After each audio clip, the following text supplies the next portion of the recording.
Okay, we're back. I want to remind you that last week I introduced to you the grid method. I showed you a quick beginning of this, and I'm starting all over. We have an inch grid on this elephant photograph, 1 through 6 for coordinates, A through F. So what I've done here, I took a 1-inch grid that I had printed off of Google. I put my A, B, C, D, E, F here. 1, 2, 3, 4, 5, 6 there. This is this thick Bristol board paper, but with this light table underneath, I can, I taped the grid paper to my drawing paper so it doesn't move, and I can shift this and move this around. Now, because it's of the light, I'm going to try to block off the view. I want to be able to see my numbers here, and I have some strips of cut from some other projects that I can kind of blur that glare for y'all. And I can even kind of hone in on, this is my drawing space. I lightly drew with a pencil the 6x6 block. Everything I'm doing is going to be very lightly drawn. So I'm going to occasionally look up in my camera here and make sure y'all can see what I'm doing. So like I introduced last week, I look at block A1. This is the one's over here, the A's up here. So this is block A1. And I look here. I'm done. Yay. I move to block B1. And you don't have to go in this order. I'm just looking to see there's something very small curved line that comes there. And then it disappears. Then there's something, I'm looking at how close it is to the corner. Comes up here. And how far, halfway, is the square. Here's about halfway on that. So I'm going to look at my halfway and go down ever so slightly. And I can come back and look at that later. So did that, but get at it at a different angle. That's a little sharp for the curve.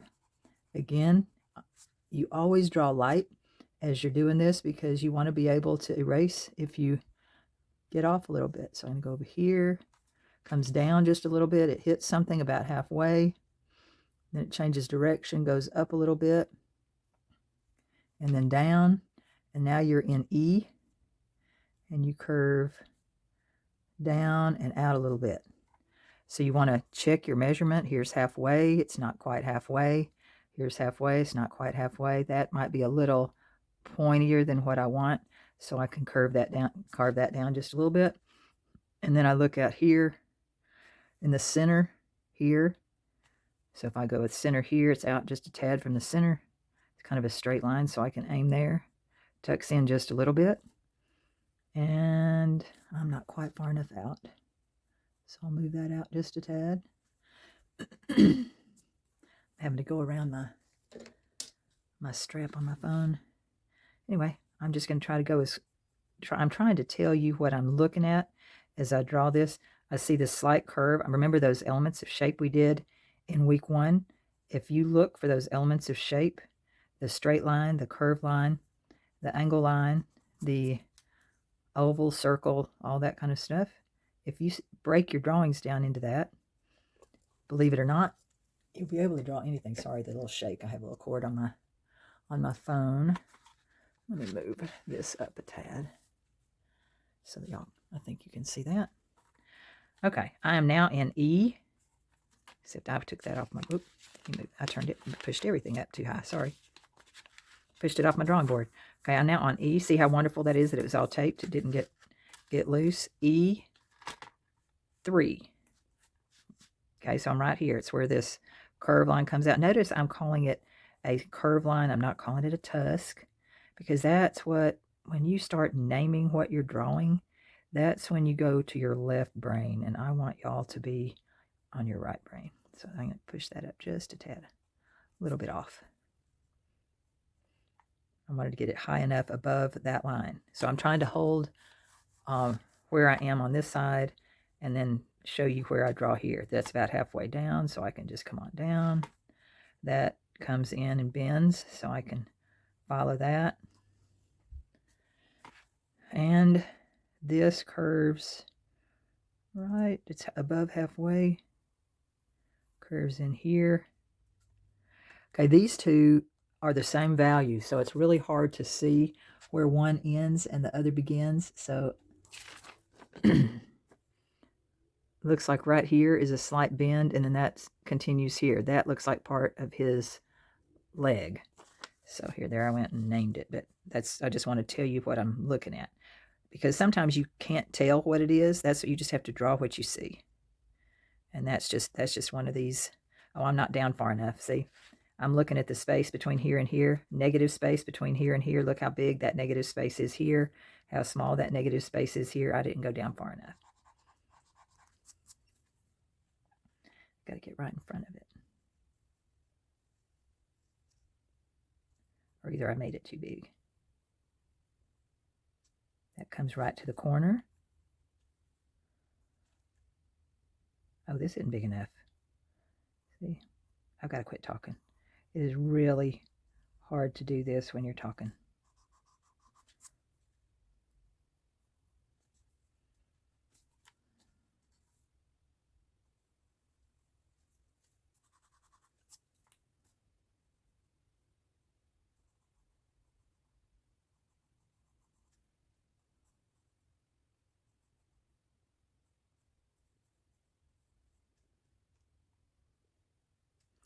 Okay, I see where I went wrong here.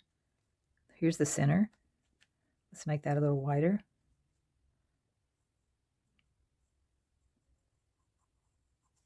But when you have all these reference points and you've drawn lightly, you have the, you can find, you have to be very observant.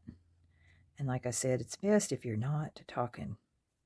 Okay, something's wrong here. So I'm going to start at this line, and I'm going to come down. I'm going to erase this. And I'm going to come at it a different direction. This comes really close, but doesn't touch. Comes in. There you go. I like that better. I mean, it's very tiny. You probably don't even recognize the difference. But hopefully you get the idea of how this works. And I have never drawn this before, so probably would have been better to pick something that I have experience in. But I just wanted to show you that it works. Just comes in just a little bit wider here, comes up here, stops about right there, then takes another angle. So let's come up right here where I see this curve line. So it curves. See how it touches the corner there. It's right on the corner. So I'm going to start here. I'm always looking for a reference near a corner, directed toward a corner, halfway through, somewhere where I can get a vantage point as to where to begin, where to go toward, and how far. Bends around. This one's wider than this one. I think I'm okay there. And this curves around that, and then almost straight up. See that I'm looking for straight lines. How far does it go? It goes past the line. Goes past the line, and then there's almost like a triangle of dark. So I'm looking for that triangle of dark. I believe it's right about in here. And then there's curve lines above it, and if, you can shade in a little bit. Sometimes, even though we haven't talked about shading, sometimes when you're doing line drawing, especially when it gets dark like it does in here, just squint your eyes and look where it's dark. Okay, it's dark between here and here. Okay, and what direction, if I could touch this elephant, no, I just said what it was. If I could touch it, what direction would the lines be? Would it up and down, sideways, curved, whatever? All right, so I am really close to that. But I got a little close. You see how that line is too close to that? So let me back up just a tad. And I'm going to put in this curve that I see. And there's another one right next to it that angles down toward where this point is. So I'm angling down here. I went a little too far. See, nice having an eraser. All right, so, and again, I'm drawing very, very light. So I'm looking for the lines. Here's the line, and then there's dark on the other side of the line. So, your line part can be a little darker if you want to. You can shade in just a little bit where you see dark if you want. if you see a lot of, all these lines from this tusk, and I mean the trunk, you can do this as you shade in, or you can include some of it as you're drawing. I'm going to put some of it in, especially the heavier ones, and that'll remind me which way to shade when it comes to that. So, okay, I'm feeling pretty good about that. A little bit of shadow up in here. Again, I'm not pressing hard. So now let's move over. Let's take this line. Here's the corner of the square. It doesn't quite go to the corner of the square, so I don't want to go quite to the corner of the square. And okay, so here's another corner, and it's, see how far over it is from the corner. I'm getting a little close, so sometimes I have to check every now and then shift and move over. So move that. So here's this is where I am right now, and I get to about this point on that line, and I want to go to right here, and that's tiny bit south of halfway. Here's halfway, tiny bit south. So I can give myself a little place to aim, and there's just an ever so gentle bend in that, and then it comes back. And remember, I said I'd gone down too far, so I just lifted back up. So that's about right there. Now I have all this dark up under here, so let's just draw a shadow shape. Now that does not mean you're going to make it real. Oh, I'm gonna come back up here a little bit. This was a little bit too curved. I want it more kind of up. It kind of mimics this line, but it's wavy. Okay, so what I want to do is I don't want a heavy line.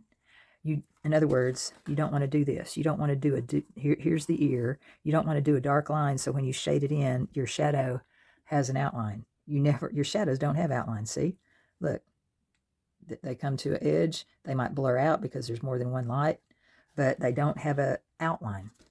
So you want to lightly draw, or you can just kind of shade in. That shadow goes all the way to that corner, so I know that part's right. And it's not a straight line because they're it's bending over a surface. A cast shadow bends according to what it's on. So before we start shading too far, let's make sure our lines are right. This comes up at an angle. How far from this corner? Goes to about right here. So inside that area, and then angling up somewhere about in there.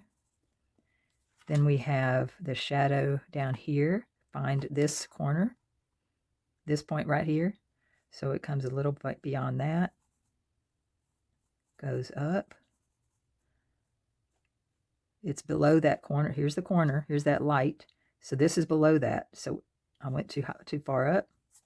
So always compare what you're looking at. Don't think of what it is. Just look at the shapes. It comes up, comes down. Here's kind of a rectangle shape, and it bends just a little bit because cast shadows take the shape of what it's touching. And I look at this shadow, I look at this light shape. Is this light shape similar to what I have? Is my shadow shape similar? All right, so it's pretty similar. So I know that even though I've outlined it so lightly that when I fill this in, that I'm not going to have edges for my shadows. And if I do, I know to lighten them up. Okay, so I'm just going to do this really quick. So you can, okay, I want to stop first and see where this line is right here. Somewhere in here.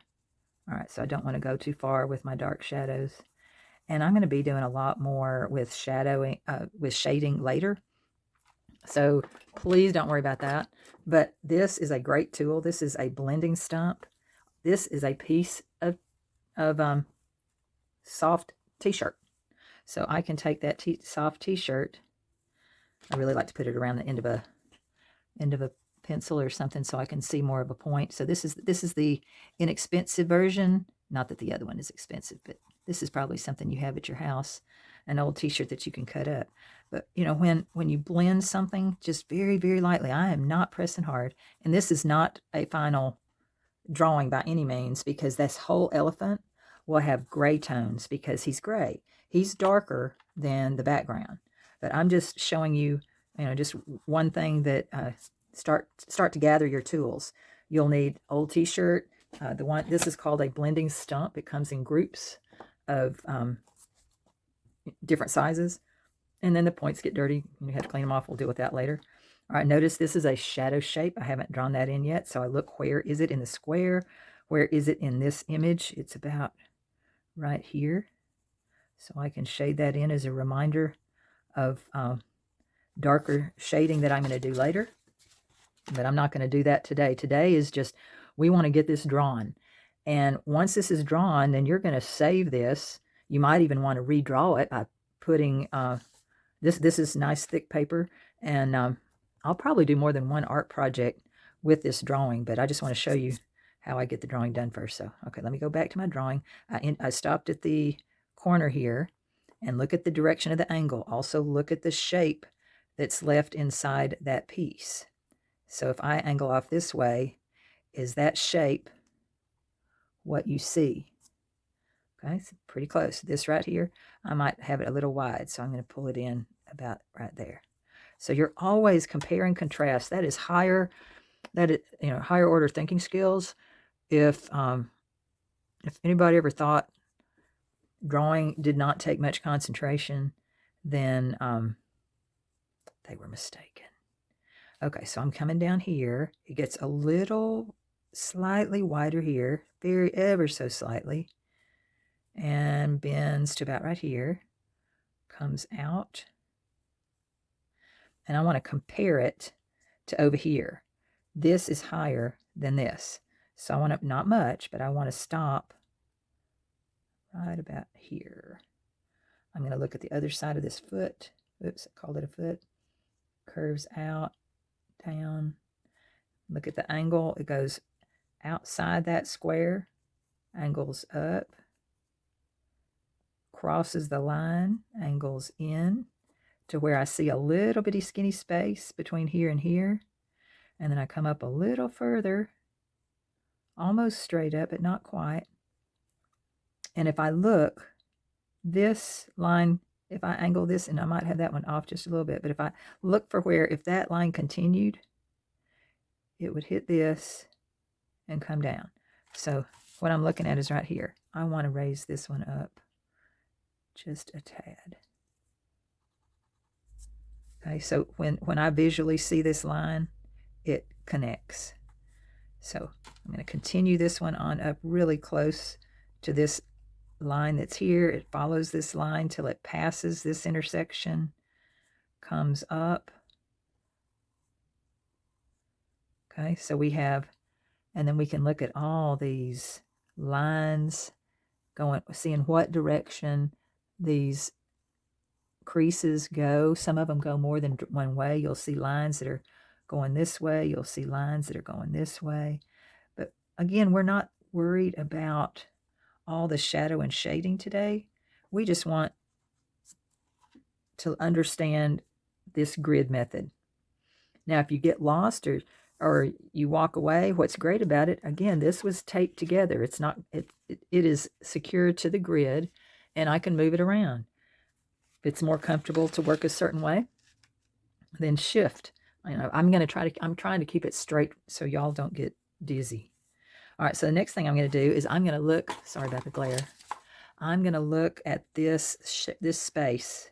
That is negative space between the two legs.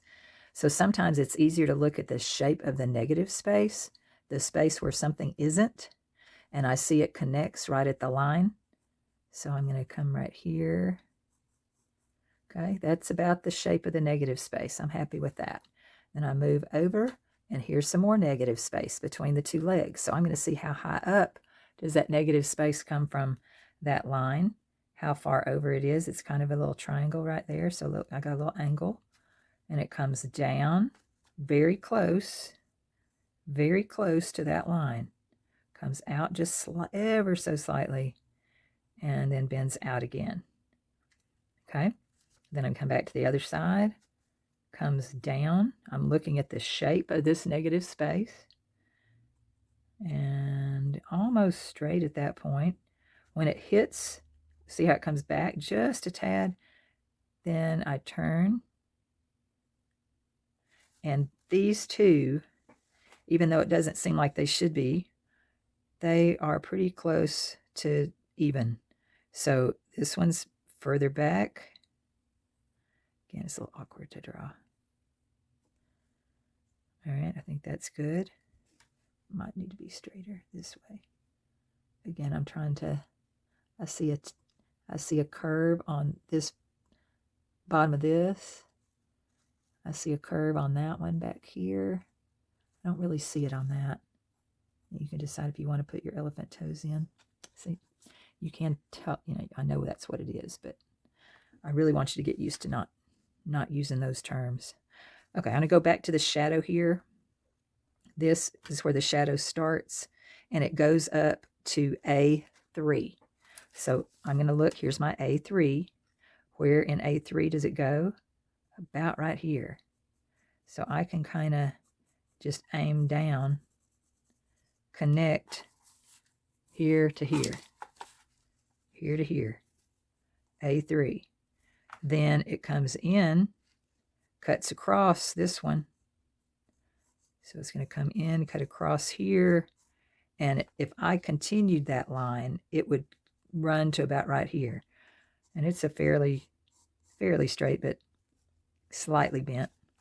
It is so hard to see this, but I can see it a little bit better. There is this, this is the big hump of tummy. And this is the very back leg. And that's what's confusing with it right now. This leg looks closer to it than this. But it's because we drew the shadow first, because you can't see, probably from your vantage point, this leg comes up under here.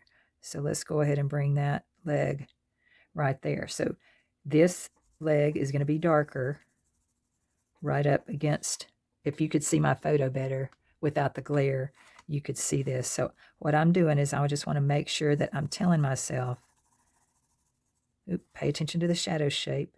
Went here, down to here. Okay.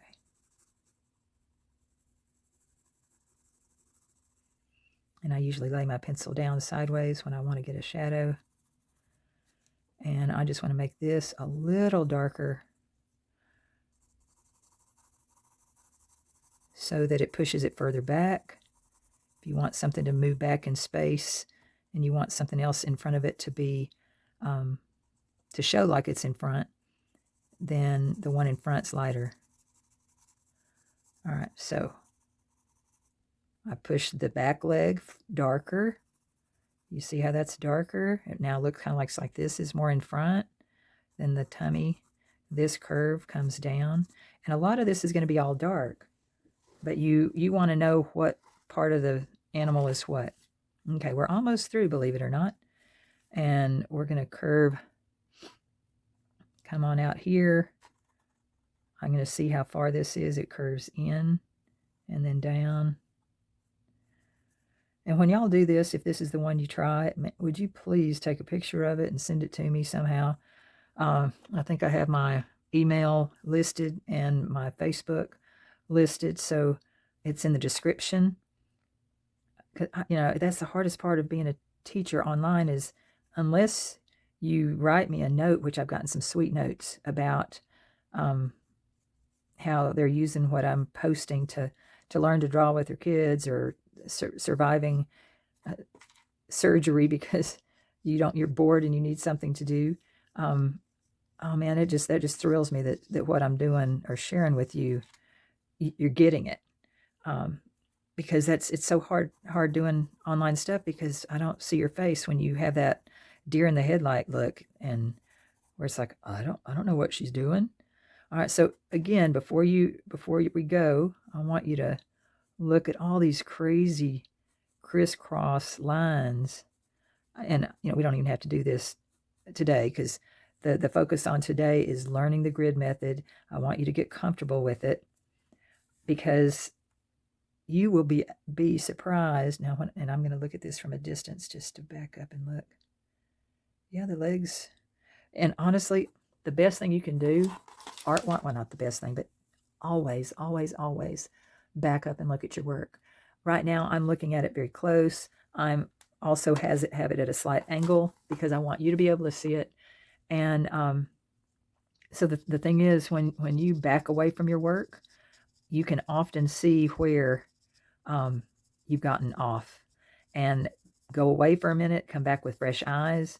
It's called, I call it retina fatigue, when you stare at something so long and you just don't see your mistakes.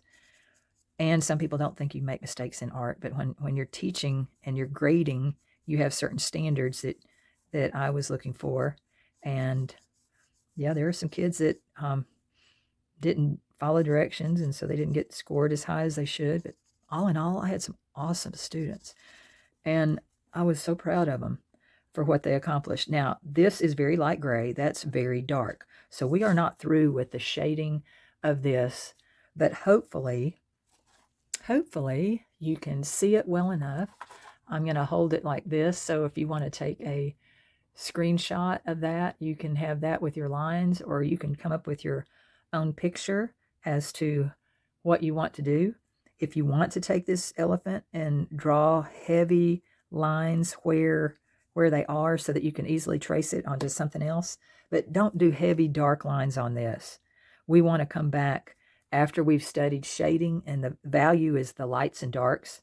And this elephant would have been a great study done on toned paper. Toned paper would be a paper that already had kind of a gray tone to it. And if that's the case, then I would use like white pencil or white charcoal to create the white. It'd be the darker black pencils for this, and then the gray. But we're working with white today, or off-white. But look at that. Take a look at that elephant. You see? And I believe if you have done what I've asked you to do, you're going to learn how to draw. Now, granted, my kids had to do it, or they'd get phone calls home, or but they wanted to learn. And so get yourself some paper and some pencil and some quiet time. Grid off something you are interested in, because if you're interested in it, you're going to enjoy drawing it a lot more. So I appreciate you coming with me today. If anything here has been helpful or useful, please give me a thumbs up. Subscribe if you haven't. I hope to hit 200 this week. I was 9 away when I started filming this, and it will not be posted live, obviously, because I will be doing a workshop this week. So let me know how I can help you. What we're going to be working on, beginning to deal with shading and shadows and finding value. But if you remember, as I drew this, most of the time I was always saying, okay, where in relationship is it to the square? Is it straight? Is it angled? And I'm again looking at negative shapes, negative spaces, shadow shapes. All of this, believe it or not, will help. So thank you for being here. I know there's so many choices out everywhere, and for you to spend the time with me, I'm very grateful. So thank you so much. Have a super day.